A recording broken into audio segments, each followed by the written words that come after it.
Are you ready? I think you're ready. I think I'm ready to actually see something rather than, one player or another. We're going to see this team as it exists right now, starting tomorrow. And I know you have questions. I might even have a couple of questions, to tell you the truth. We're going to get into the answers tonight with Dan Harms and I here on RGR Football.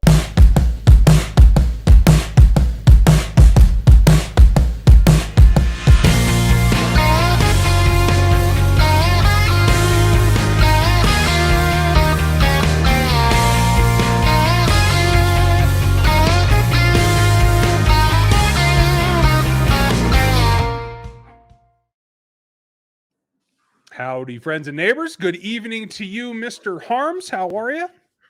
I'm doing great. We're just keep inching closer to full real training camp, and that's what's holding me on right now. I just can't wait for real football to come back.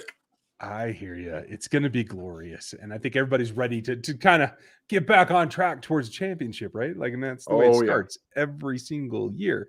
Folks, this is RGR Football. Ryan going rogue plus Dan.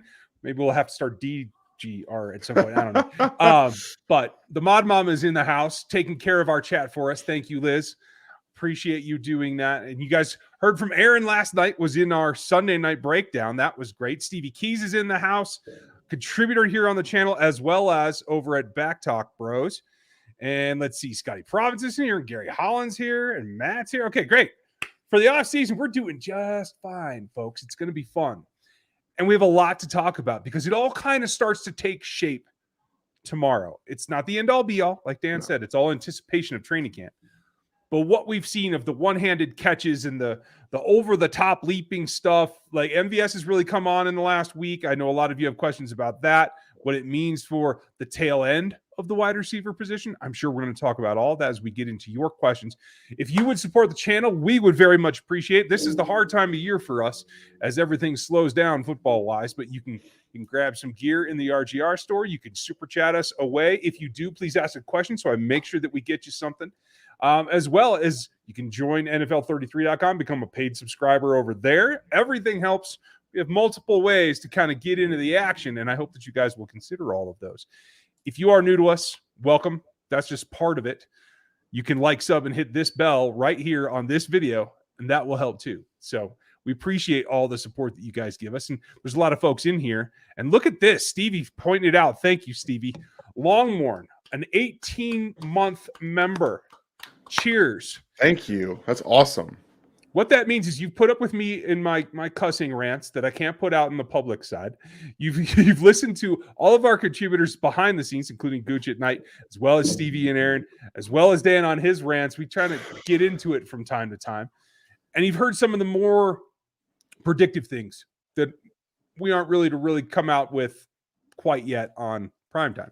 So that's what the memberships are. You also get access to the Discord that Stevie and Gooch and Aaron have built from the ground up, and it's been great. And it's a great community of RGR members, so just get over there. I know I have an outstanding request from someone. I had an email issue last week, and I just got to get back to you. I will circle back to you this week. I think it's Matt, and I'll get you added there this week. If you do become a member tonight or any other night at the rookie level above, just shoot me an email at rgrpodcast@gmail.com. And that's how I can get you added right now, because Aaron says there's a way to automate it. I haven't been able to find one that works for me, so I don't know if it's probably just me. Let's be real. It's probably just me. But eventually I'll get it figured. Yeah, I mean, hey, that's the way it goes, right? So I think we should start with Stevie Keys. You guys get to see him all the time here on the channel, part of the Rogue Head Huddle. And Stevie said I had a super chat missed on Thursday night. Oh, okay. I'm sorry I missed that. I asked Seth and Dan to give their top 10 LTs in the NFL. Okay. That's that. Let's start there. Where in particular would you put Orlando in that group? Because that's, for me, the question is, if you're going to ask to get paid top dollar money, you got to at least be within striking distance or an argument of seeing that, right? You have to be, and that's kind of the whole point of this argument process. And while we all know that when you say ranking the tackle, like the left tackles, they get paid based on tackle, the position. It's not always just left tackle. Like, so I'm going to mix in some right tackles because there are some that I also believe can play left tackle. And I think that that's a reasonable thing to suggest. So we're going to go through the best tackles in the NFL, like bar none. And I still think that Trent Williams is the dude. Like, he's the guy. And I'm sorry, Stevie. I didn't see it. And Seth clearly didn't see it, or he would have picked it out because, that's really what we're all about Thursdays. We're trying to make sure everyone gets their super chats answered. So we apologize for that. But yeah, Trent Williams is number one, period, plain and simple, end of discussion, period. That's why they wanted to give him the money that they did. And I still think that David Bakhtiari is up there. Like, I know that he had obviously down year because of his injury. He's in that elite tier of tackles when he's fully healthy on the field. This is where it starts to get dicey because you have right tackles that actually make the way. I personally believe Tristan Wirfs can play on the left side. I think he would be an elite left tackle as well. I agree. Same with Lane Johnson at his health. I don't necessarily. I think Ronnie Stanley is a better left tackle than Orlando Brown as well. And this is where it comes down to, because I can start putting rookies over there, and I think Rashawn Slater's in the discussion of being one of the top level left tackles in the NFL. I think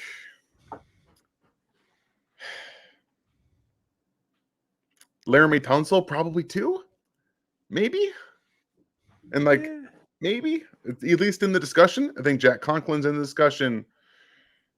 But yeah, I think that those are guys I would probably be talking about above Orlando Brown Jr. Then you can throw in the Ryan Rams checks. You can throw in the Teron Armsteads. You can throw in, any of those other guys too. So Tyron Smith, Lane Johnson have to be in the top 10 for me.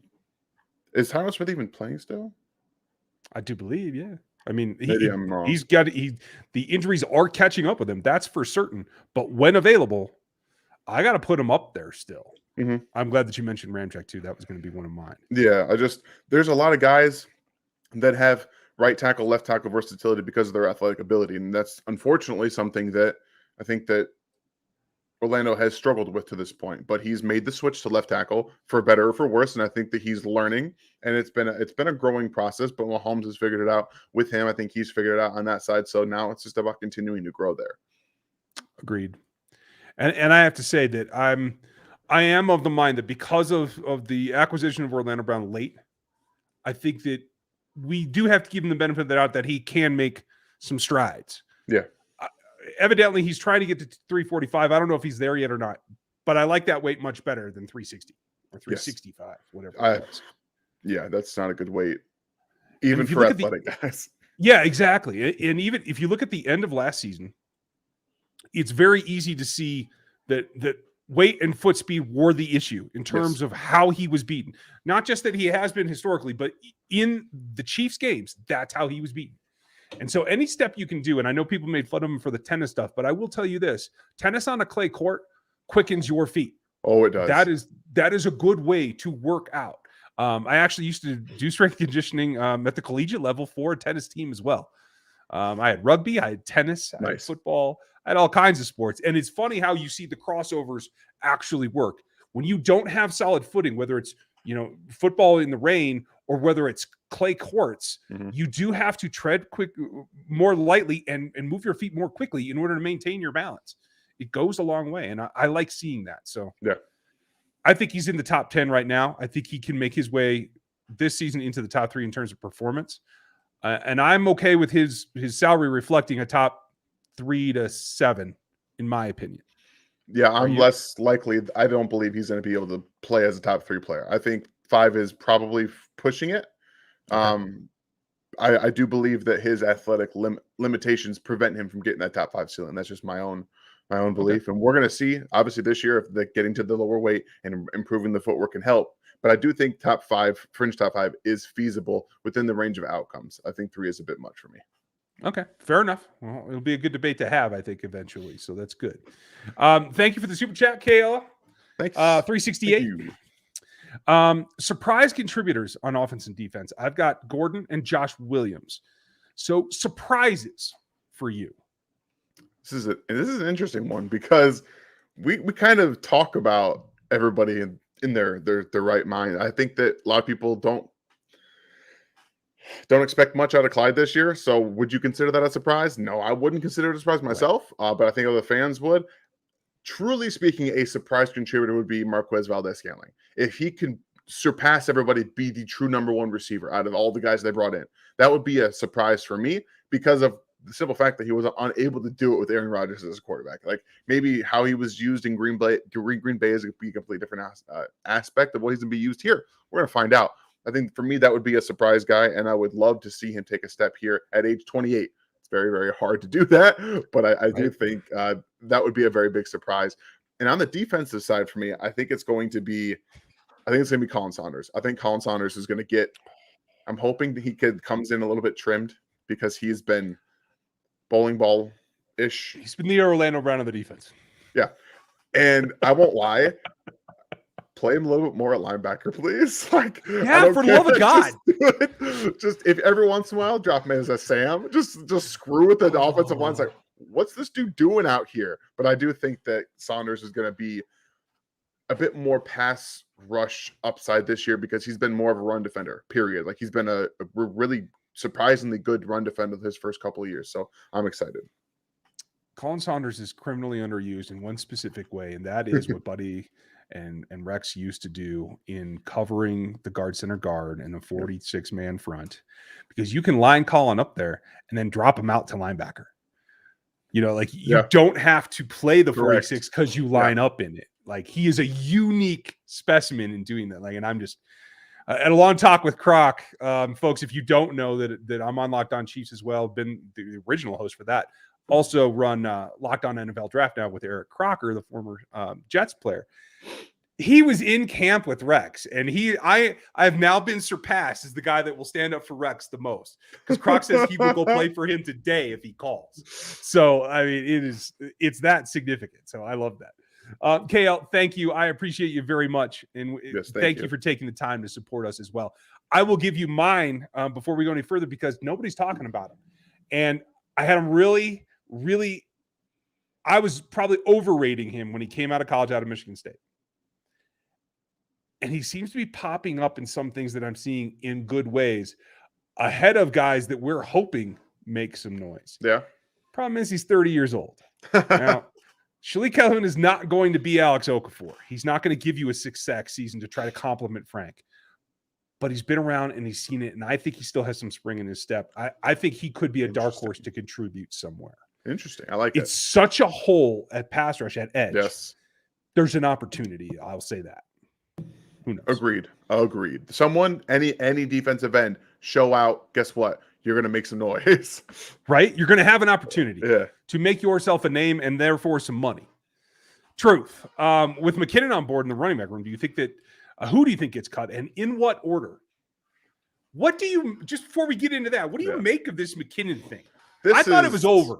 I didn't think it was. This is what they did last year. They signed him late too. Like this, he already knows the system. His injury history speaks for itself. He wasn't ever going to get a long-term deal. You're going to get a 1-year contract, and I feel like he was like, they do this with a lot of guys that are just kind of like, we'll wait it out. They did with DeMarcus Robinson the last couple of years. Eventually, you're gonna come back and find yourself a spot. He's more of an insurance signing to me. Like, just, you know the system. You've been in the league. You know what you're doing.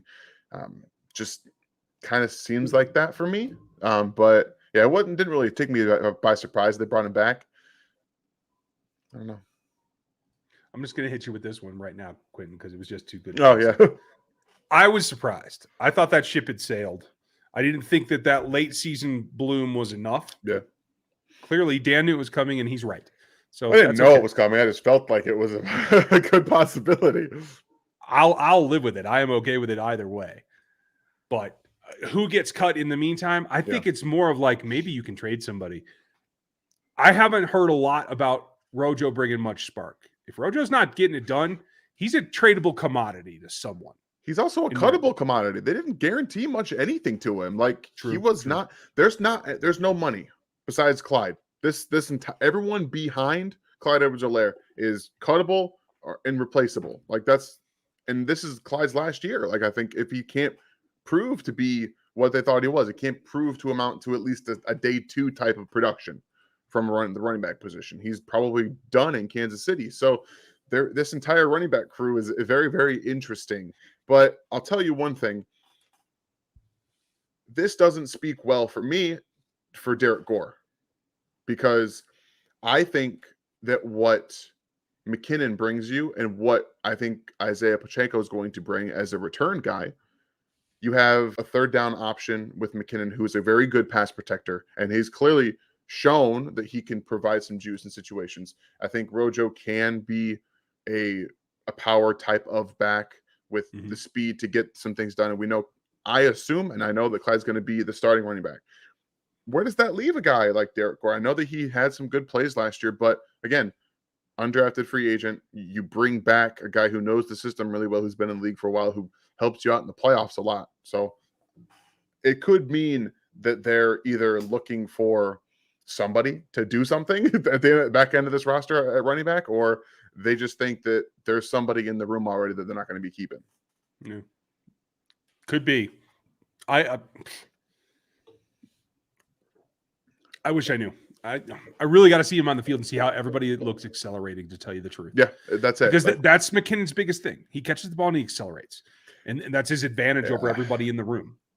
His top speed isn't even there anymore. Like last year, it looked better than what we've seen because it's still faster than everybody else on the roster, but it's nowhere near where it was. And I think everybody and their mother knows it at this point. Like he's just he's got that kick and go. He just doesn't have that sustainable speed like he used to. He used to be Jet McKinnon for a reason.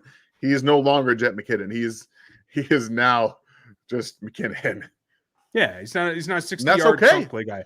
And that's a 15-yard chunk play. And that moves the ball. Yep. Sam, thank you. Hope you're doing great as well. Do you know if the UDFAs took part in the media day? Didn't see anything on them. They can. I know they usually take a few shots of the rookie class. I don't know about UDFAs specifically. There's usually not a lot for them. This is about the stars and creating little snippets that they use at the stadium and for Monday Night Football and all kinds of stuff throughout the year. UDFAs generally don't get much of that. So it is what it is. And yes, we covered McKinnon well, so that was well timed, Sam. Boom. Thank you, Sam. Jared, I read an article today saying they should trade for Scary Terry. Where did you read an article like that? Because that's just wishful thinking. That's kind of silly. It's my wishful thinking, guys. Yeah, it'd be great. I would love to get Terry in the building, but that's not happening. Terry McLaurin is who we're talking about, folks. If you don't recognize the name, he is, I think, right now the vast majority of the Washington football team's offense. So there is no way in sin they would trade him away. I'm just saying, they'll go nowhere. If they do, it'll give my guy Diami Brown a chance to shine. Right. And by the way, Sam Howell isn't going to shine either, you guys. Carson Wentz is going to be so many people. Yeah, and if he does fall, it's going to be Heineke because they trust him. Sam Howell, he's a 2023 possibility. We'll get there when we get there. But Terry's a great player. I have to say I underestimated him because I actually had Paris Campbell over him coming out of that draft. Yeah. But I will say this. He also lines up in a way that is similar to what McCole and Juju and what we expect Sky to do as well. And that makes it hard to shoehorn onto this roster.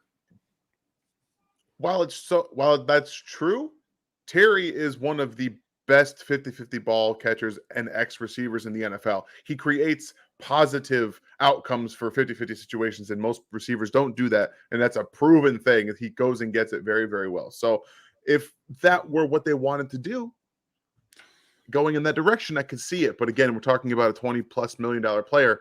And do we see that happening right now with what they've added at wide receiver? Probably not. Yeah, I'll grumble about that later. Sneaky Jack, we talked about McKinnon. Do you think his presence makes Pacheco an odd man out? I already saw Gordon Ely as odd guys out before. I think it may. Then again, if he doesn't have the snap, I think Ely's really unique in that he can do a lot of things. So he might be the utility player that exists outside of the straight running back column, wide receiver column. You know what I mean? Yeah. I don't know. Are you going to go into the season with Clyde, Rojo, and McKinnon, and that's your running back room? Seems doubtful for me. Yeah, I don't. Like I said, this is a very unique situation for the running back room. They have one guy who's been in Kansas City for 3 years, and Clyde's been hurt the whole time. Hasn't been able to get himself established. If he comes in at a decent weight and looks healthy, he could feasibly be the guy this year. Like we're talking the touches that Darrell Williams was getting last year. They might actually start to do that with him, which would be in their best interest to see what they have. But there's no guarantee Rojo, Pacheco, McKinnon, or Gore make this roster. That is it's wide open. It is wide open. Go take your spot, basically. That's what they're saying. And the competition is really good for the team. So that's a positive for the roster. Yeah. Lee, thank you. Another member question. What are you guys most interested in seeing this week at OTAs, and who's the top 5 on the bubble? There's no bubble yet. There's still, there's 88 guys going to be in but there are a few that some of the veterans that need to step up and do something. I need to see something from Jermaine Carter. They brought him in, I think, to be insurance at the linebacker level and to play a lot of special teams. He's got to do that. I expect that he will, but if he doesn't, there's a whole lot of young guys at the linebacker spot that are coming up behind him. And I'm most interested to see, number one, this is not contact. This is patty cake, basically. Yeah. The defense has the advantage. Someone who lines up at edge must dominate the backup tackles this week. Yep. Someone must take that job and make it theirs. I think it's Karlaftis. It better be Karlaftis. It kind of has to be right now, doesn't it? So they need some stability there. But at the same time, I need to see Herring take a step and Kando take a step. And like I said earlier, Calhoun could squeeze in there. You never know. Like somebody's got to step up this week when the odds are stacked in the defense's favor. In my opinion. I love that, and I think that this is a great opportunity for a couple of guys that I'm going to be talking about on Wednesday to take a step forward. And that's a little defensive end time conversation we're going to have on Film Room on Wednesday. So be ready for that. And then I want to see. I'm working on getting my little teases in there. And I want to see the receivers outside of the top 4 guys. I want to see all of them. I want to see what they do. I know there's no contact, there's no pads.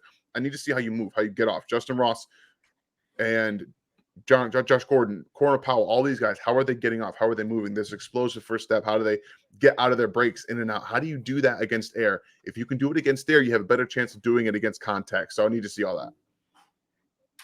Yeah, fair enough. Paddock, good to see you as well. What up, Paddock? What are you hearing about Kennard? Where are they playing him, and how's he coming along? As I understand, he is working in with Wiley back and forth, 1s and 2s at right. He's also been taking some left tackle snaps, as I understand it, right? Now, I think he's protecting Dustin Crum when he's doing that, so let's not blow it out of proportion. But yeah, as I understand, what I've heard is that he looks good. He looks as though he's in the fight with Lucas Niang out injured, that he should be competing for that right tackle job. Here's the surprise roster cut for you guys. Lucas Niang. Woo! Woo, daddy. Hadn't been healthy his entire NFL career, opted out the first season, hasn't been able to keep his weight down. Guess what? We know Andrew Wiley can play right tackle. If Kennard can play right tackle, he's done. He's done. Wow. Spicy. It is spicy. You can't be on the field. You can't help the team. So, hey. Quick answer, Steven. Great question. More TDs, Juju or Tyreek? Tyreek. Pretty blown away? I don't think it's going to be all that close. It doesn't matter. He took a 10-yard slant throw in the Buffalo Bills game for Patrick Mahomes for a touchdown. It doesn't matter who's throwing him the football. The dude is still electric everything. Like, it doesn't matter. I don't care so much. Okay. By the way, guys, I'm Tyreek already fires me up. I'm this close to watching his podcast and doing my own rant about it. I'm this close. You should. I think that would be wonderful. I refuse to do it because I think that's exactly what Tyreek wants. And I think it is too. Yeah. I think Tyreek will have more, but I think it's to be closer than we imagine, Steve. That would be a perfect situation for Kansas City. Yeah, it definitely would. Hey, Patrick, watched your video from yesterday. I'm curious, what is a weight you'd be happy seeing Frank come in at? I see on Instagram he looks way slimmed down. Yeah, and I think Dan's confirmed that looks photoshopped. I kind of reacted to it when I first saw it. Honestly, for Frank, I'm okay. He's functionally strong when he plays at like 250, 245.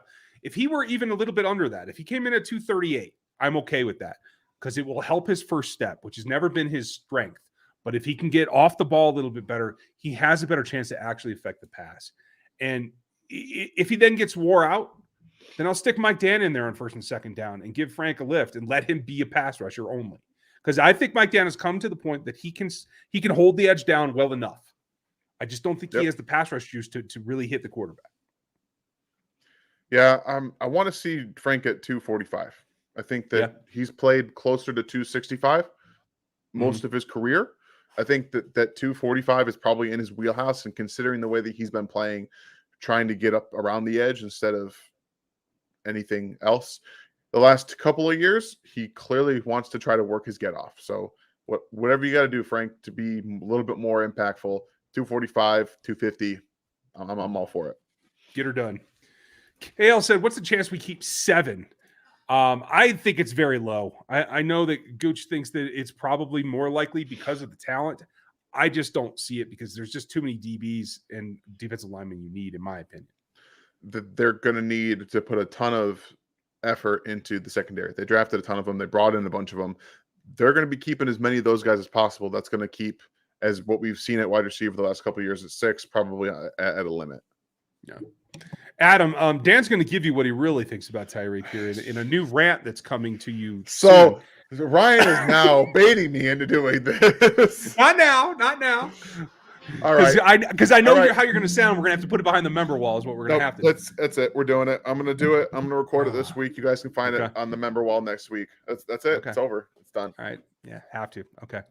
And I agree with you. It's okay to defend Tua. You need to, Adam. You need to help Tua out. He needs a boost. But I mean, what he should have done is just say, we're not going to compare Patrick to Tua because, one's all world and one's all right. Got a lot of hope. Just going to write some stuff Jake, down here. Thank you for the support as always, right? He's chatting. He's writing. Thanks, Jake. Appreciate you as always. Does signing McKinney mean anything more than depth for the running back? Does it indicate anything about the room, including Pacheco? And that's kind of what we were talking about before. I hope not. And I actually think that they need to go into the season probably with 4 because they had so much attrition in the last couple of seasons. So I would think that this may be a way that Pacheco makes it. Maybe it is Gore that's on the outside. Ely's the big question for me. Yeah. And maybe he's a practice squad player that you can stash comfortably and pull up when you need. I think so. We don't have confirmation on that the rules are going to stay the same for the practice squad, but that's what we expect. We just haven't had it confirmed yet. Kid is already signed to a prove-it deal. CH is on the last year of his rookie deal. I don't think so. I think he's got 2 left. This is his 3rd season. Last stepped up. Yeah, 5'7" in the NFL, it does make it harder, Elias. I agree with you. Daryl, do we all see Andy was talking up Gordon? I didn't. I saw Mahomes say something nice. I didn't see Andy. But that's okay. I didn't either. I just saw Mahomes saying that he was doing well, but maybe I just may have missed it. Well, and in the end, either or of them, or when it's both, that's even better. Yeah. So let's hope that Daryl, that he's making that way. I'm happy for him if he does. He's just got to get to the point where he can actually contribute because they gave him a lot of reps last year where he didn't. Yeah. And that's what's got to change. Is Oklahoma O-line you? It has been debated from time to time. Right now, I believe LSU has the most offensive linemen playing in the league right now. So that may be a debate there, but Oklahoma's right up there. And their guys are a little bit nastier, in my opinion. Oh, yeah. I mean, they kind of, no, so they have to be. The Big 12 is kind of a pushover, but. Right. Brian, I know everybody was down on Frank, but what do you think if he has a good year? Do you think the team brings him back to play out the last year? No. I don't think there's anything can save that. It would have to be. He'd have to break Justin Houston's record is what he'd have to do. I don't think that's true. They brought him back when they had absolutely no reason to do so. If he has a double-digit sack year, I could 100% believe they bring him back. I could see it 100%. I could see it. I hope you're wrong. I hope I'm wrong too. But I don't think he's going to have double-digit sacks, so I think we're safe. Yeah? Okay. Well, if you think so. Take this one. I'm going to get some questions here. All right. Thanks, Patrick. Will we see a bigger signing or trade coming after this minicamp if there is one, and let the staff see what they really have and make a splash if needed? Cough, cough, Terry McLaurin. So I don't think that they're going to be, and there's going to be anything huge that happens. What you're going to see are some minor additions here or there, maybe after cut down time, maybe. But if anything, if we've seen anything of what the Chiefs have done over the past couple of years, specifically Brett Veach and Andy Reid, this is comfortably their roster. They want to figure out what they have. They want to see what they need to work on. Maybe they find a UDFA that they like, and they trade a guy that they're not going to have for said UDFA, and it turns into a Travis Ward situation. That could happen. I don't see anything big happening, though. Yeah. Stevie has a great question. Could Chris Jones use the same arguments that Orlando Brown is using to demand Aaron Donald money because of being 3 years younger and being so integral to the defense? He could make the argument, sure. I don't think that it works. Can't say would laugh at him. Because I think the difference between Trent Brown and Orlando Brown is pretty big. Yes. But the difference between Chris Jones and Aaron Donald, I think, is bigger. Even though Chris Jones is a better player than Orlando Brown. You see what I mean? Like, the tackle market is just tighter than the defensive tackle. Yes, very much. Very much. I don't think it's a question, honestly. But I do think that's what his agent will try to do. And I don't know Michael Portner. I have reached out to try to get him on the show, but I have not gotten a response. I don't know what his background is. If he's like a lawyer type, he'll probably come up with a similar argument. If he's just more about the marketing side of the league and what a player earns versus what he's worth, we might not see that. I'm really not sure, Steve. But yeah, it could definitely be something they try. Where does Garrett Christian fit in the tackle conversation? Would he be a better right tackle than Wiley? That's a great question, Arthur. And I haven't seen Christian yet, but what I understand is he is practicing up there with Wiley, and he's getting some left tackle reps too. So we'll see what comes of it. They're preparing themselves. That's what it looks like to me. And that's the message they should be sending if you're going to negotiate a contract right now. Yeah. We don't necessarily need you, bro. I don't know if that's true, but that's the message you want to send, right? Yeah. Mihu, could Kennard be the starting right tackle? Absolutely. Very much. I just need to confirm the footwork, okay? Because the dude is nasty. Like that, there was no question about that in this game. The problem is that he had even worse footwork than Trey Smith coming out. It was awful. It was awful. So it was rough. If he gets that fixed, yeah, definitely could. So I need to see his playing weight and to see his footwork, because I got nothing right now. I got nothing. I got Kentucky tape. We're halfway home, folks. We're going to speed it up here. Liz, thank you. And KL, thank you for supporting the channel. We appreciate you very much. Can't do it without you guys. Daryl, thank you as well. Don't worry about the offense. The word on the defensive line who needs to step up. What do we need to do? Oh, perfect, Daryl. I mean, that's the big question. You got to get pass rush out of Turk Wharton, Colin Saunders, and Stallworth. Stallworth did it 1 year. And I'm not here to doubt the guy, but you got to show me a little bit more than that before I'm ready to count on you. But if he does that, then they're okay. If not, then I think they got to go shopping. Yeah, I'd love to see Malik Herring show something. We haven't seen him play in 2 years. But I think he plays out at edge. I don't think he helps the tackle situation. This just says defensive line. So I know. I'm just saying. Yeah, you're not wrong. I mean, if he plays at 280, he might be playing some interior snaps. I guess that's true. Thank you, Daryl. Appreciate the support. Michael, appreciate you as well. It fills out nicely as a wide receiver room. Yes. And Ely's another guy that can do a bit of both. So, like, they definitely have some options in there, and I'm glad that they're exploring those. Oscar, so Frank has a good year. Okay, same question. Sorry, I must have hit it twice, you guys. Apologies. Flapjack, good to see you again. Thanks for the support. Mahomes got a bazooka and Tua got a super soaker. He'll got legs. We have to respect, but his hands led to interceptions. That's fair, but everybody was doing it last year. Yeah, like, there was something in the water last year. I don't know. It was contagious, and while Hill's had his struggles with drops over his career, yes, last year was worse for everybody. So I'll give him a pass on 1 year. Yeah, I'm kind of thinking that too. Thank you, Flapjack. Appreciate you. Chiefs comments. McCole is in KC for 2023, either franchise tag or extension. What did he do in 2022? He put up either 800 or 8 is my thought. I'm going to say 907. Like, I think that's a feasible, because I think he's going to get 1,000 this year. I think he will. But I think a 900-yard season with 7 touchdowns would keep him in Kansas City. Thank you, Liz. This is a great idea and a new twist on the chat. Would you hit the thumbs up before you ask the question with the question marks at the beginning? I love it. Love it. She's redefining our chat around here. Thank you, Miss Liz.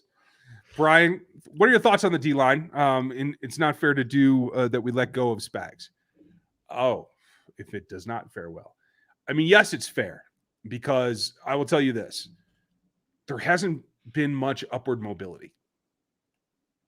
It went from 31st to 29th to, what was it overall in yardage last year? 27th? Yeah, this has been a tough. terrible struggle for Spags. It's never worked. It's never been very good. It worked in New York. It's the last time I really felt good about what he was doing in this particular system. And yeah, exactly. I can't count that far back. Cody, if my buddy does, FYI, my buddy does McCall under security. He said McCall is significantly bulked up. That would be great. I love this. 10 more pounds on McCall would make him survive contact. Yes. Right? I love this little stuff. Like, people just send us like little tidbits of information. 10 pounds of muscle would make a world of difference for McCall. World of difference, because and it wouldn't knock his speed down very much, is what I'm saying. No, he'd be able to break more tackles. Yeah, exactly. Cody, thanks for that little tidbit. I appreciate that. Love it. Thank you, Cody. Folks. When you see guys around town, definitely let us know, because I don't get that part. And yes, Mihu, got you earlier. That's definitely in the possibility of outcomes. Sneaky, do you think that the LB can be a strength of this team by the end of the season, depending on how Spags utilizes? Yes. Oof. Yes. Oof. This is what we've been waiting for a couple of years. They're young. They're semi-athletic. I'll give them semi, because, I mean, there's Willie Gay. There's Leo Chanel. There's Rose, who's an undrafted guy. And then I don't disparage him. He's very good at what he does. But Bolton has some issues going side to side. It's just what it is. That's okay. If he can plant and go forward or at a 45, he's great. So he'll get that done. I'll tell you this, though. Chanel and Willie Gay, they're more athletic than Dan Sorensen was. Oh, yeah. At bigger weight, closer to line of scrimmage. If they'll just listen to Rex for 5 minutes and use the linebackers to attack instead of the safeties all the time, then you take yourself out of putting yourself at a disadvantage in coverage, but still affecting the quarterback with an extra blitzer pass rusher. It's just math. It's okay. Come on, Specs. How confident are you that McKinnon makes the roster? You think McKinnon's a lock for the roster, right? No, I don't. No? Okay. No, I don't think that there's only one running back lock, and it's Clyde. Everybody else is up for grabs. That's it. Agreed. I think it's heavy on Rojo, but if they're not liking what they see, that could be the reason that McKinnon is re-signed. So who knows? Casey Kiwi, hope you're doing well. Hello from Sweden. Nice. I like it. Reaction to the photos of Skinny Frank Clark. Got this. We think some of them were photoshopped. Yeah, I think the video that was going around was real, and he didn't look as bad as the one photo in particular that I saw. Fair enough. But thank you, sir. And cheers to Sweden. When OBJ signs, will that allow some cap space to trade for DE or DT? Yes, it will. And, it will open up a significant chunk if they do it the way they have in the past, which they'll probably only have like a $2 million or less base salary in 2022. Yep. So, in fact, that OBJR may make way for the next OBJ to join this roster. I like what you did there. I'm just telling you. Cody Runge, thank you for the support. How soon does the Browns deal get done? DT2 a target? Yes, could possibly be.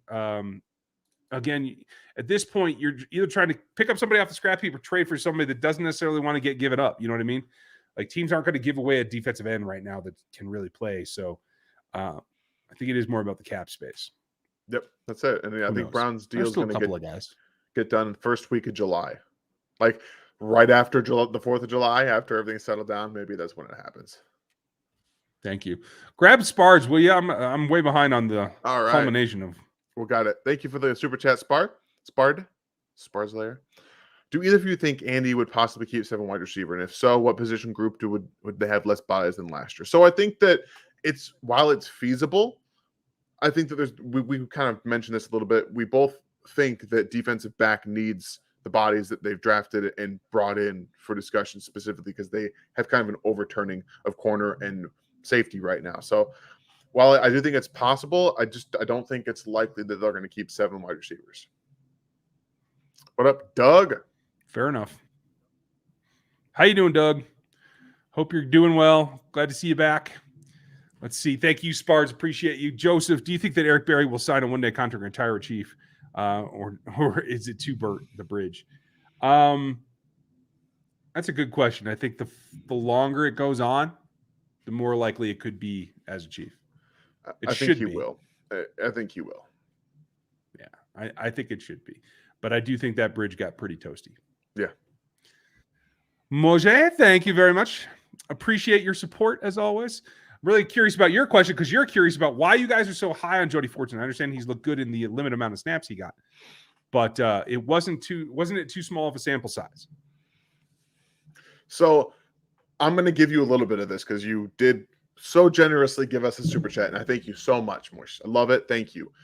I am going to do a video specifically about what he does for the offense because it was coming. Oh, it was coming. There was some very interesting things that they were doing in the beginning of the season with Jody Fortson. It's coming. But what he does, what he can bring in the limited sample is he was already earning a very large trust from Patrick Mahomes. He was one of the few players that he would throw 50-50 balls to early in the season last year, and he came down with them for touchdowns. He did it. He showed it, and Mahomes was growing in the trust there. They've desperately needed a tight end too that can attack down the field. Jody is an ex-wide receiver. He bulked up. He got better in the pass blocking and the run blocking department. He was opening up things offensively, but I'm going to get more in depth in the article. But a part of it is that I'm very excited about what could possibly be. Not that it's going to happen, but I think that there is a very large possibility that Jody Fortson could be the key to making the offense unstoppable. I concur. and mostly it's like Dan said, it's because we only got that glimpse, but they were making a concerted effort to get in the ball and get him the ball in ways that they don't get the ball to other people. So that adds not only another weapon, but a different kind of weapon that you can use. That's why we're so high on him. And maybe we're higher than most. Yeah. He still is prone to a recovery. Like he's got to recover and get full. But from what I've heard from people who get to watch practice, the reporters all say that he looks as good as he did nearly at the end of when he got hurt. So I'm really optimistic about it. But we'll know more this week, you guys. Thank you for the support, though. Appreciate you. And I hope that makes sense. Jared, I know you guys probably have a few things about Ross, but do you guys think he could actually make the roster, contribute? I just see him so much negativity saying he won't make the roster. I honestly just don't know. Yeah. I know rookie minicamp was rough for him in terms of understanding where to be, where to run, and what to do. But I think that's changed. And I think the athleticism and the ability to control his body and make catches has not faded on him at the least. So got to see him. Like that's like if what Ryan has said is true, I'm assuming it is because that's Ryan. He's plugged in. I'm not. Then yeah, it's hard to know. But could he make the roster? Yeah, definitely make the roster. Yeah, I think so too. What's your thought on Kareem Hunt if he gets released? Because that's what I heard out of Cleveland. It's a possibility. No. Okay. Personally, yeah, I was one of the leaders of the Kareem Hunt fan club. I loved Kareem Hunt. Like he was one of my favorite players, period. Over the last couple of years, while he's saved with some wear and tear, he started to get nicked up. Mm-hmm. He's not the running back he was. He's also older. And I also just think that there's no chance in hell that they're going to bring him back. I think that there is zero. When you straight up lie to Andy Reid and Brett Veach's face, they're going to be like, no, get out. Yeah, I think that bridge is burnt, to tell you the truth. Like his running style, love his catching style more than anything. And what they were able to do with the offense when he was there was great. He had it all. I just don't think they'll allow themselves to take a chance of being burnt again. Sorry, Alan. Gary, hope you're doing well. Is there any Ds the Chiefs might be interested in free agency? I don't think there's much left out there. Maybe Kerrigan. We've talked a little bit about that. Right. Clowney apparently is signing with Cleveland. I haven't seen that announcement as completed yet, but that's what we understand. Yeah. So I know a lot of folks wanted him. I mean, is there it's the guy that used to be in New England? I always forget about. Flowers or Flowers. When Daly was there. Yeah. I don't have a lot of interest. I don't know that he can do much more than the guys they got is the problem. I'm with you there. And I think they want to give Kendo and Herring as much opportunity as they can. So probably not, Gary. Thanks, though. Appreciate you. By the way, folks, Gary's been here from the beginning, one of the old dogs around here. And this is the address, guys. Go check this. I'm probably way behind, but let's put this up before so you can go see Back Talk Bros. See, I mostly did it right that time. Brother Rick, thank you for the support. Appreciate you. Love the avatar, by the way. If McColl is not the number 2 receiver, he's as good as traded. I mean, fair. I don't know. Value, though. Yeah, that's the thing. Is like if they're going to give you a 7th round pick, it's better to have another option, another weapon on the team. Even if he only does what he's done in seasons past, it's better than a 7th round pick right now. I agree. So I don't know, but if he's not in the top 3, then yeah, you should go try to move him and see what you can get. Which position coach will make the most impact? Ooh. It's got to be Cullen. It has to be. Not only does it have to be, I think he will. I believe he will make the most impact, and he absolutely has to. I'm optimistic on that as well, but I think Daly's mentality to the linebacker level, I think, is going to pay some dividends as well. While I hope so, he's been the guy at defensive line the last 3 years, so I'm not going to hold myself out hope for that. Okay, that's fair. I hope you're right. Matt Derrick sounded very doubtful if Niang would be able to have a career anyway, even if he did come back. It is a significant injury. Yeah. And that's true, Stevie. And the interesting thing about Matt Derrick, and if you guys don't get to see him, he's on every Wednesday on Locked On Chiefs with me. Matt has had the same injury that Niang has, the blown patella tendon. Yeah. So Matt knows just how difficult it is to recover. That is a very good point. And that's it. If injury, I mean, the man was drafted injured. So the fact that he's injured again, and it's been kind of a theme so far, if he can't turn around right now this season, then yeah, that's going to be his legacy. Who's better, Mark? So I think this was I think there's another one in here. I think he corrected himself because I think he's asking about McColl and Robinson. Okay. Well, McColl's still here. They let Robinson walk for a second straight year. But he's a Raider now. He's a Raiders fan, so he wants to know who we think's better. Okay. McColl or DeMarcus. So you go ahead first. I was about to say, I think that if you need a guy who's going to catch the ball and turn around, DeMarcus is your guy. Right. Yeah. Also can whip off a pretty good double move every now and then. He's pretty good at that. I will give him that. Okay. All right. I will give him credit that he is very good when the quarterback has to break the pause. Like he can ad lib pretty well. Yeah. But I would take McColl over DeMarcus pretty regularly. I will too. Neither of them shows up in the right spot most of the time. So. Does Niang have trade value? He'd have to be healthy, and he'd have to play for a while too. I don't think his film was bad when he was on the field last year, but that goes a short way when you can't be on the field. Tyreek Hill, who? Please move on, people. I'm with you, Alan. Let's just forget about him after Dan goes off. I want to see the blow up, but after that, I'm done. Yeah, Gooch is in the house, folks. What up, Gooch? Gooch, I hope you're doing well. Andy said he's running better. Catching looks better, looks comfortable. Okay. I'm not sure who you mean, but I'm guessing it's I assume this is Gordon. Going back to Gordon. Oh, okay. Cool. Even better. And if he looks comfortable, it means he's in the right spot, and that's what makes all the difference in the world. Thank you, Gooch. Folks, you'll get more elaboration on Gooch here later. Okay, there it is. So I got that. Is, Jack. Gotcha. Oscar, do you think for next year's draft we select a defensive end in the first round? Probably. Book it. Book it. I'll never say 100% because I'm not in the room with Brett Veach, and who knows, he could fall in love. But as you know, Gooch again. Thank you, sir. Should see it soon with RGR approved language. See, thank you. See, I just like it family friendly. You want the real deal? You want the hanging out with your buddies? Go watch Back Talk Bros. I think you guys will dig it. It is always good, and you can find it in the chat, and I'll put it back in the description of this video as well. Gooch, I got 30 minutes for Tyreek. I would pay to watch that. I will set up a pay-per-view for you to get with Tyreek for 30 minutes. How much did McKinnon get? And if I have not seen it. If it's not much yet, how much do you think we gave him? I don't know this. I haven't seen any details yet at all. Would imagine vet minimum kind of thing. That's my thought as well. If it's different than that, that would say something to me. And maybe we'll know that tomorrow or the day after. So I'll try to comment We'll see if we can get 3 of us together for Thursday night. If not, it'll be 2 of us, one way or the other, and we'll try to look at it then. Thank you. Do you think, Oscar, we make a trade for a defensive player this season or pick up a player like Odell? I think something happens. As long as the Orlando contract gets done, I think something has to happen. I'm not a big fan of Odell and his proclivities. I think he was fine in LA, and that's because he was in LA. Because he was in LA. But considering his previous experience, unless he's willing to just be a receiver and that's about it, I'm probably not interested. Fair enough.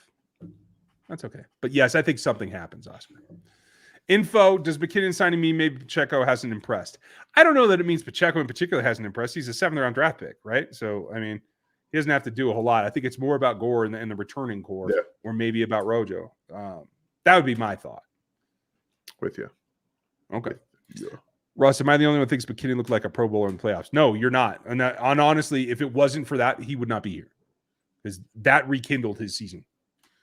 Cody, thank you for the support. Appreciate you. If Clark doesn't come back flying this year and Jones gone soon after that is possible, what moves will it make to solidify the defensive line? Early tape, explosive, swift arm. Okay. I don't think Jones leaves. I think they'll be able to work out a contract that works for both of them. That's just my thought. And I'm not trying to be overly optimistic. I just have that gut feeling. I don't think that they can reasonably do that, especially with what they haven't done at their entire defensive line. They can't just say, oh, okay, Chris, we understand you want a big contract. We're not going to pay it, and we'll just trade you away. Or I don't think that they can do. They can't. I don't think they can do it. Their defensive line's only going to get worse. Like I can't. I can't do it. I hope. I really hope. Let's see. Thank you, Cody. Appreciate the support, buddy. Stevie, if they can't reach a long-term contract and Brown doesn't sign the tag, he reported wouldn't. Are there any left tackles in the draft you'd want next season? And what would you do this season to replace him? That's a great question. They're working out Christian, as I understand, to see what he can do. I think they'd probably have to go out and make an acquisition for left tackle. My thoughts. I haven't seen Christian yet, so I don't know. They would have to, I think. Yeah. Draft next season. So one of the things that we're doing with the new Substack, NFL33.com, is I'm going to be doing a large portion of this entire offseason with specialized now wide receiver breakdowns and positional stuff along with offensive line. I'm going to stick to wide receiver and offensive line. So as soon as I get a list of draft eligible players, I'll have a better idea of that, Stevie. I like that. And I put a couple on my board. I just can't remember the order that I put them on there. Let's see. I'm trying to look. I have it listed. My top 16 is what it is. And if I remember correctly, as it pulls up right now, there isn't one, I don't think, in the top 5. No, there is not. But Paris Johnson Jr., he's the guy who played opposite on OSU's line. Okay. He's up there, I think. I think he's really the top, actually. And it's opposite. I can't remember. It's another guy with 3 names. MPT? Yeah, did get taken late. So I think he'd probably be the top option right now. I think Pitt has a junior that could come out too. So I need to get back on him. I can't recall his name off the top of my head right now, though. But yeah, there'll be some decent options in the tackle class next year too, Stevie. Tex, who makes the biggest impact, y'all? Offensive or defensive rookies? Well, there's only one offensive rookie that I think really has a chance to play a lot. So I'm going to say the defensive rookies make the bigger impact. Oh, man, I'm gonna get spicy. We're gonna go really. We're gonna go Sky Moore. Sky Moore. If Sky Moore and Justin Ross make this roster, I'm just saying. Dang. Okay. Hey, great question, Tex. You got him to do something. St. Paul Chief. If you count Orlando Brown Jr. as part of the 2021 draft, which draft do you prefer, 21 or 22? I mean, if you called his acquisition by giving up that pick part of it, you just replace 60% of your offensive line in one draft. So I'd have to go with that right now. You have to, and you can't take into account playtime for that specific thing because we don't have anything for 2022. So if you look at the drafts next to each other, 3 starting offensive linemen. Yeah, I'm going to take the 3 starting offensive linemen. At least at this point. Yeah. Yeah. It's just hard to compare. Folks, we're going to speed up. I'm going to take the rest of the super chats from this point forward, and we'll get everybody else taken care of next time. Dan wearing Powell's jersey coming soon. I like that, Doug. Doug is going to remind us every single Monday, and I love it. I love it too, because you know what Dan's going to do eventually. He's just going to clip the name off the back and say it's Sammy Watkins. It's going to be fun. Bartimus, thank you. How who could come in and replace Spags? Someone internally. Cullen has been a defensive coordinator at multiple teams in this league. That's why he's here. Yep. Because he is another leadership guy that has the experience. Now, if Cullen were to take it, I think that would not necessarily necessitate, but it would probably usher in a change to a 3-4 front. I could be wrong. He has run 4-3 in the past, but it just feels like that's what he wants to do. Yeah. So I don't really anticipate that. I think Daly is a possibility as a defensive coordinator down the line a little bit more. I think he needs a little bit more seasoning. And that's part of this move to linebacker, so they can coach more than just the defensive line. St. Paul Chief, for each Kano and Herring, what is their uppermost possible ceiling? Backup starter, et cetera, et cetera. What is their more likely ceiling? I mean, Herring, I don't have any clue. Like, I literally don't have a clue. There's no frame of reference. We have 0 snaps in the NFL, and the last time we saw him, he was limping off the field at Georgia. Like, right. I don't have anything for that. So I can't comfortably answer that. But I believe that Kane-Do can be a starter, like an actual number 2 kind of guy. We'll see. I believe Herring can as well. I think they could be 6 to 8 sack type guys that could start for you and carry a load. Yeah. I don't see anything for them. But yes, I think they can both be starters. Doug got in late. Hello. Appreciate it. Convince me the rookies will be an upgrade over the veterans they replace sufficiently to not be in a big hole by week 9. I mean, Dan Sorensen was like the bane of the existence of the defense. Brian Cook's going to be markedly better. I'm comfortable saying that. Now, Dan did have a knack for taking the ball away at times. Brian, I don't think will be that as a rookie, but in terms of tackling and being in the right spot and not being susceptible to any slight move that a tight end can make to be utterly uncovered at that point, I think it's a big upgrade. Yeah. Last year, we started off at defensive end with Chris Jones and Mike Dana as your starters.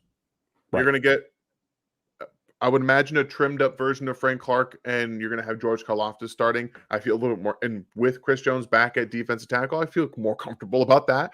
I think you're going to have Trent McDuffie alongside L'Jarius Sneed. I'm pretty much way more comfortable with that scenario. And I think you're going to have a starting capable Sam in Leo Chanel being your starter.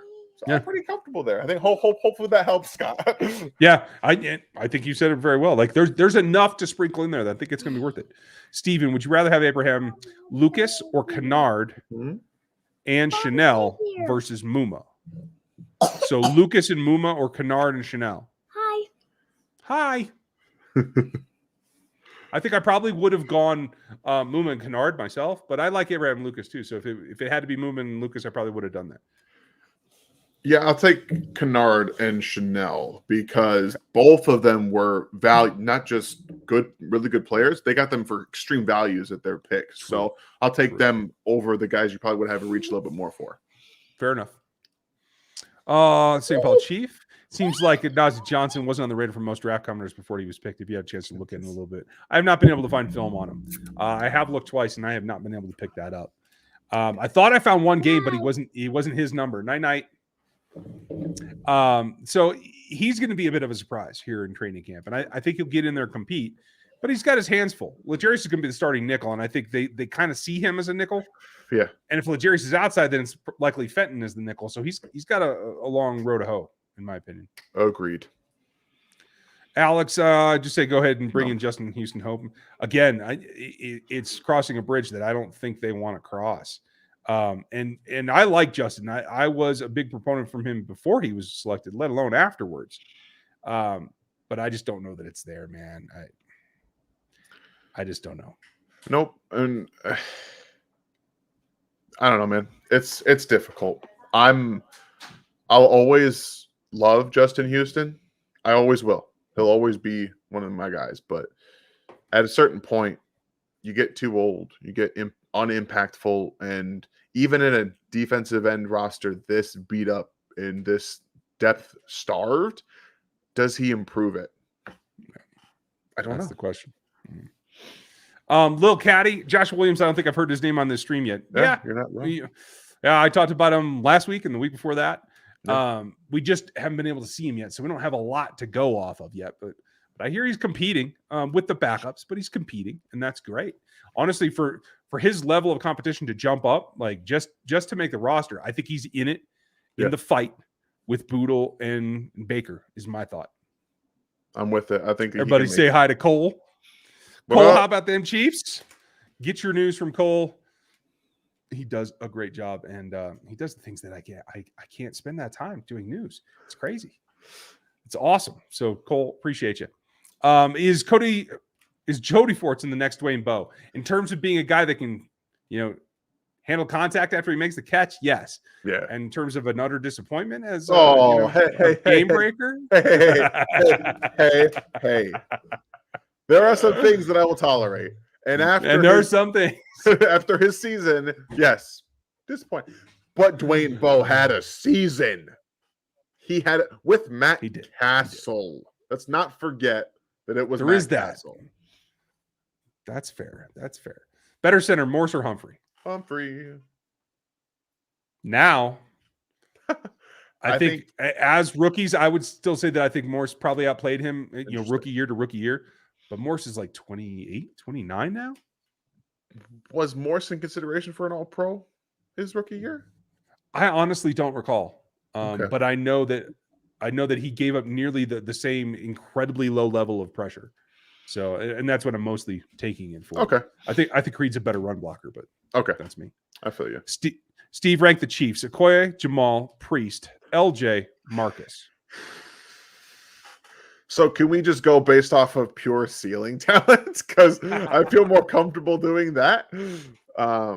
And part of it has to do with I didn't see Marcus Allen play. I'm sorry. I didn't get to see it. It's the best. I barely got to see Okoye. Barely. Oh, yeah?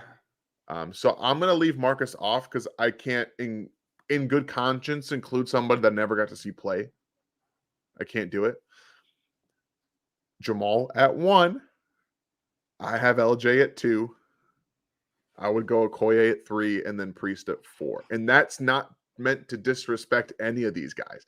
They're all phenomenal. You're fair. I watched all those guys play. Yeah.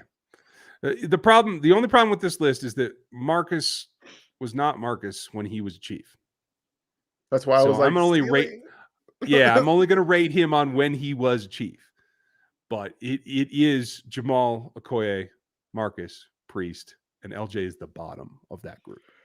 Man, I will disagree with you just because his ceiling as a player, he had some stuff going on. Yes.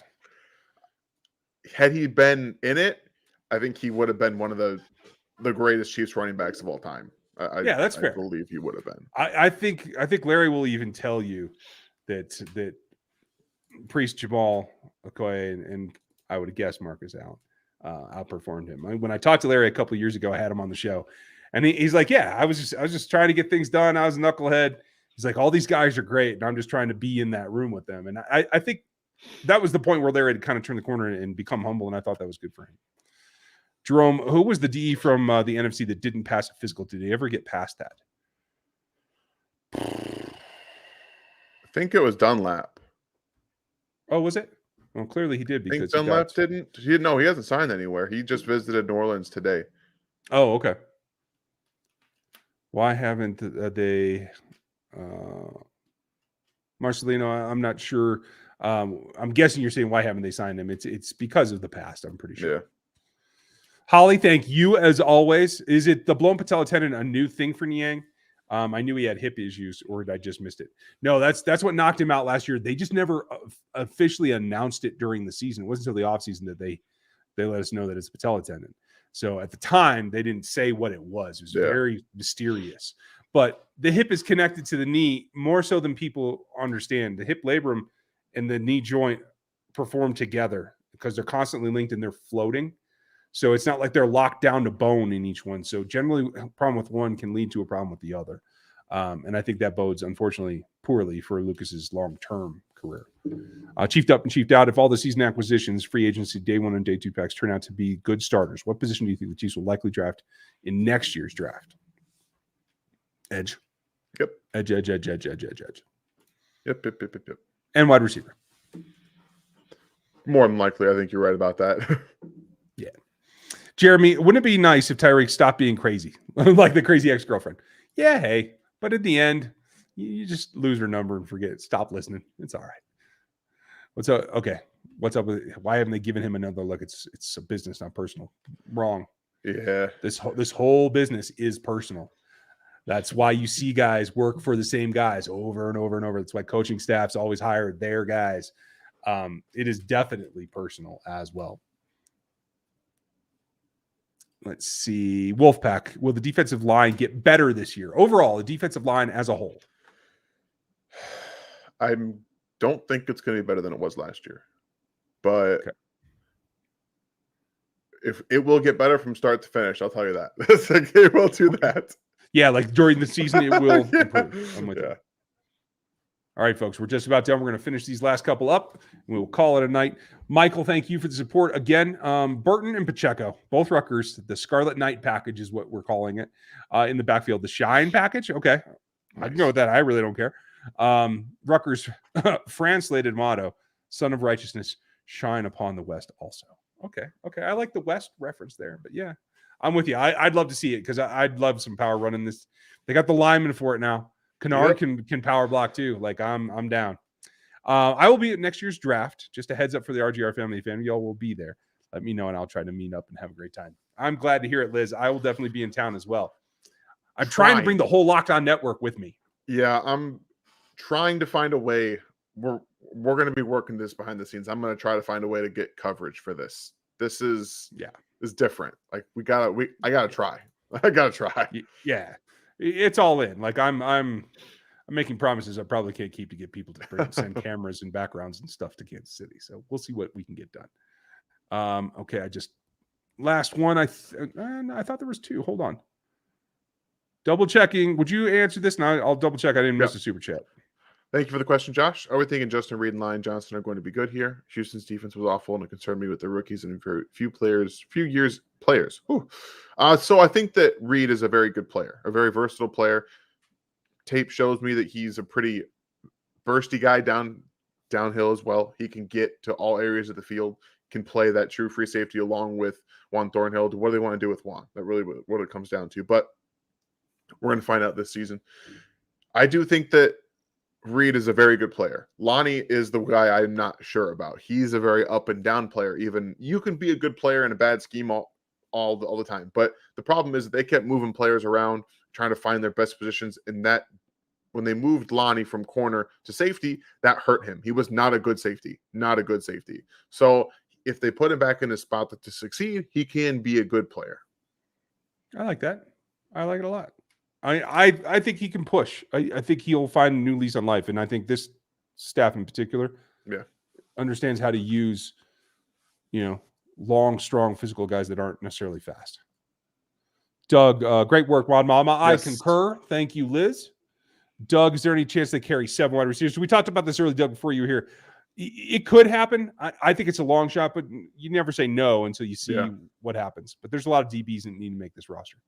Ryan, I need to hear your thoughts on the kid from Army. Who am I missing? They had a quarterback get signed UDFA, but I'm not sure who you mean, Jeremy. Hit me real quick, and I'll try to answer you what I know. Yeah, I'm not sure what we're going for. What Cole had to say. Houston was so lost; they made horrible coaching decisions. Yes, that's the thing. And then unfortunately, that really changes how you can evaluate their players and their talent. I will say this too. When you get Justin Reed and Lonnie Johnson together, they have a tendency to multiply because they're so familiar with each other. So I think that does go a long way in the positive side. I agree with that. We'll wrap it up with 900. Thank you very much, Dan, Liz, Stevie, and Gooch, and all of you guys as usual. We cannot get anything done without you guys because the support is definitely needed and appreciated. There's a ton there. Edge rusher Jeremy said, "I'm not sure who you're talking about." So I will do some research. I don't believe there's anyone from Army on the Chiefs roster. Maybe he's talking about someone that could be draft eligible this year. Okay. I'll have to take a look at that, Jeremy. Folks, we're going to wrap that up. I hope that you all have a good night. Thanks for being here tonight. Good off-season chat. We'll do it again. We have videos for you this week. We have Chief of the North on Thursday night live as usual. You'll see more from the fellas on Rogue Head Huddle as well. Thanks for spending your time. I'll have some shorts for you, I think, this week. Knock on wood if I get everything done. We'll see you soon.